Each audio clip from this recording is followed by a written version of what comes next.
Olwaleero akulira ekisinde ekijja ki Democatic Alliance Mathisa Mpuuga akyasanguza nga bali omwetegefu okwogerezeganya gavumenti ya NRM okulaba nga obukulembeze bw'eggwanga bukyuka mu mirembe. Tukitegeera nti bafuze eggwanga emyaka 4 wakati mu kukola ebikolobero bya buli kika. Kikulu nnyo okwogera n'abantu bano okufuna ebirowoozo byabwe. Kibayamba era naffe kituyamba nga abagala enkyukakyuka okumanya engeri y'okukwataganamu n'abantu bano abali mu busoberwa.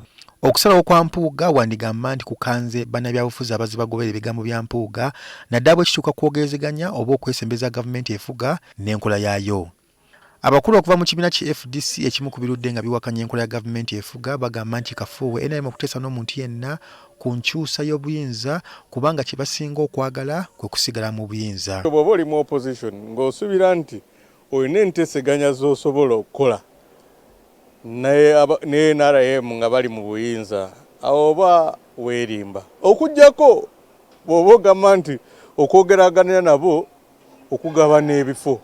Tebabalimbanga nti nno nti akakabinja kaagala Museveni agende obugagga bonna bwe balina bwe bakuŋŋaanyiza for a long time babujja Museveni, and Museveni has been ever saying it clearly nti kati Uganda etandise okumpoomera. Newankubadde guli gutyo bo aba NRM ekirowoozo kino bakyaniriza era basuubira kiyinza okuyambako mu byobufuzi by'eggwanga. If a member of opposition shows willingness to have a conversation, that shouldn't be fought.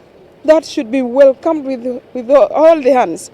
I know for sure that NRM has been reaching out to a number of people. You heard about the agreement with DP. Kituufu nnyo era awo yalaze nti mukugu ate Abannayuganda bangi bajja kumugoberera abatakyayagala ebyobulimba ebyokulwanagana ebyokukanyuga amayinja. Amyuka ssentebe wa FDC mu ggwanga Robert Sentinale agambye nti ekirowoozo ky'ebibiina ebivuganya gavumenti okuteekawo omukulembeze omu okuvuganya mu kalulu ne NRM kikafuuwe kubanga baze bakigezaako enfunda eziwera naye nga kigwa butaka. Bwe tuba tutambudde nga buli kibiina kitaddeyo presidential candidate tosuubira nti ono aliwo tujja muwangula kubanga already tuba tumaze okweyawulamu basupporters baffe naye ffenna bwe twegatta wamu kiba kirungi.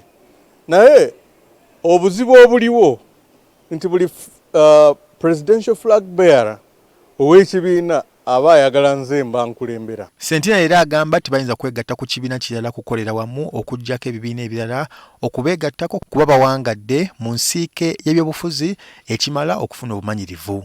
Leero tumaze emyaka 20 olunaku lwa leero nga twewandisaawo ng'ekibiina.